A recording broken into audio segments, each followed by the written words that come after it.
The rain fell like ash, thick and grey, smudging the horizon of the shrine world of Redux 4.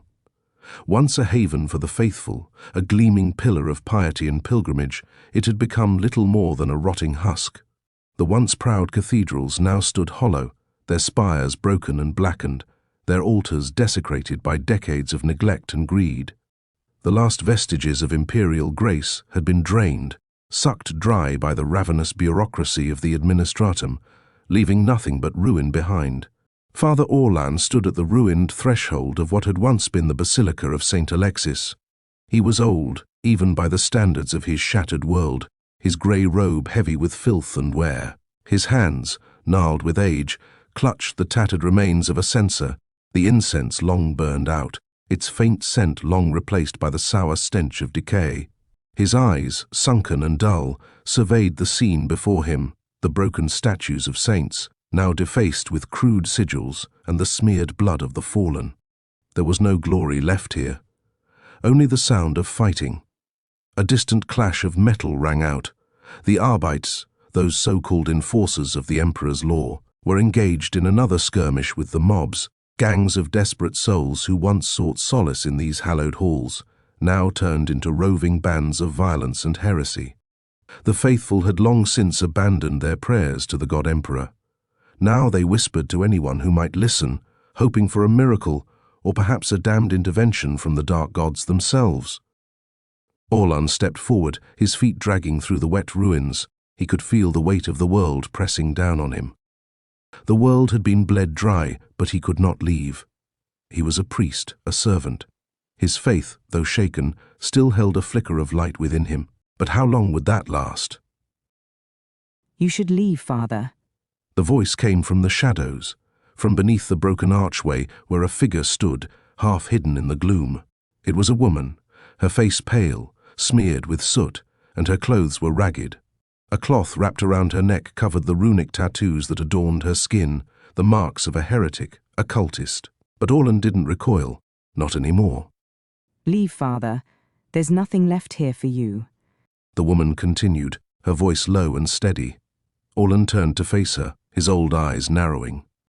And where would I go, sister? He didn't know if she was truly one of the cults that plagued the world, or just another lost soul. But at this point, he didn't care. This is my home, the Emperor's house. I'm not leaving. She stepped closer, her eyes unreadable. You know that that's what they all said.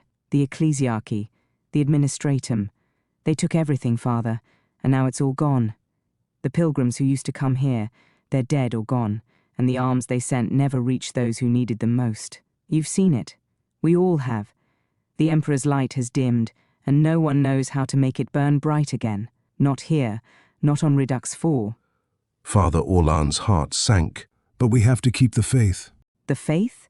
She interrupted, her lips curling into a bitter smile. The faith is a lie. The priests are as hollow as the cathedrals. Look around you, Father. The gangs are looting the shrines. The cults are preaching their own twisted doctrines. The Arbites are just another gang enforcing their own brutal rule. You don't know what you speak of. Orland muttered, but doubt gnawed at him. Could he truly still believe in the Emperor, in the light that had once shone so brightly across this world? Could the soul of Redux 4 be salvaged? The woman stepped back, her voice growing colder. I used to pray here, Father. I used to be like you. But then I saw the truth. There is nothing left for us. We're all just fighting for scraps now. And the Emperor? He's forgotten us. Or maybe he never cared. Father Orland shook his head, desperate to reject her words. But the image of the ruined world, the streets crawling with desperate, starving mobs, the echoes of endless violence, the twisted rituals in the dark alleys, clung to him like a curse. He had seen it all, felt it. The woman took another step back, her hand resting on a rusted knife at her belt. You'll come to the same conclusion soon enough, Father. The only thing left is power, and power is all that matters now. Her eyes flicked towards the distant smoke rising from the battlefields beyond the basilica. Come with us.